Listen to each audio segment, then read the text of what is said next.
இன்றே டவுன்லோட் செய்து உங்கள் ஃபேவரட் ஷோக்களை என்ஜாய் பண்ணுங்க.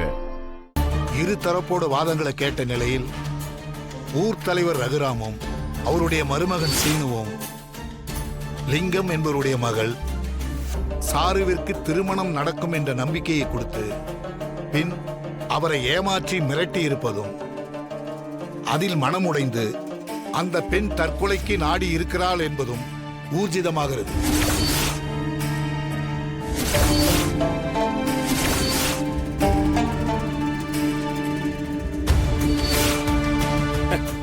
அப்பெண்ணை தற்கொலைக்கு தூண்டியதால ரகுராம் சீனு இருவருக்கும்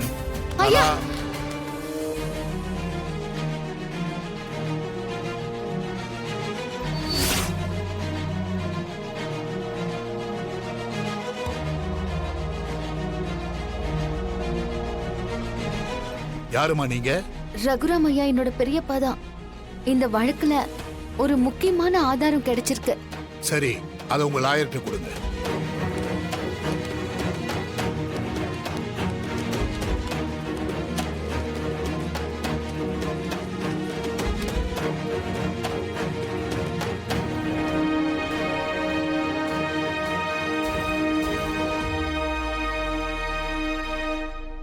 யுவர் ஆனர், தற்கொலை செய்து கொண்டதா சொல்லப்படுற சாருவோட போஸ்ட்மார்டம் ரிப்போர்ட்ல ஒரு தடயம் கிடைச்சிருக்கு.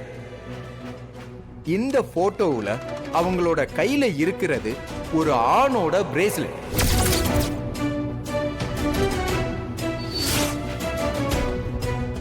யாரோ அவங்கள துன்புறுத்த போகும்போது அந்த ஆண் போட்டிருந்த பிரேஸ்லெட்டை இழுத்த மாதிரி இருக்கு.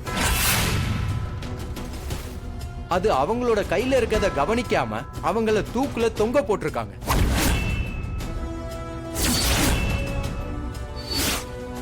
இந்த போட்டோவின் அடிப்படையில் இது ஏன் கொலையா இருக்க கூடாதுன்னு சந்தேகத்தை உண்டு பண்ணுது.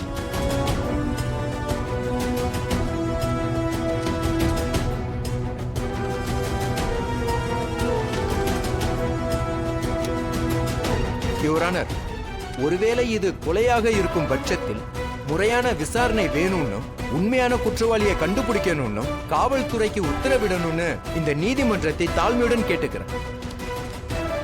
எங்கள் தரப்பு சாட்சிகளையும் ஆதாரங்களையும் திரட்ட மேலும் ஒரு வாரம் அவகாசம் வேணும்னு கேட்டுக்கிறேன் யுவரான.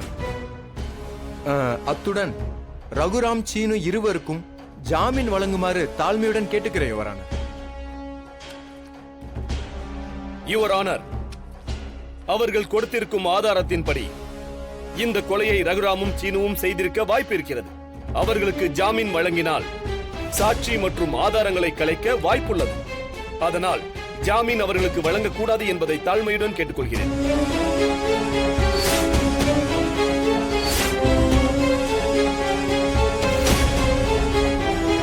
நடந்திருப்பது ஒரு மரணம் என்ற முறையில் அது ஒரு தற்கொலையா கொலையா என்று கண்டறியும் முன் குற்றம் சாட்டப்பட்ட இருவருக்கும் ஜாமீன் வழங்க இயலாது.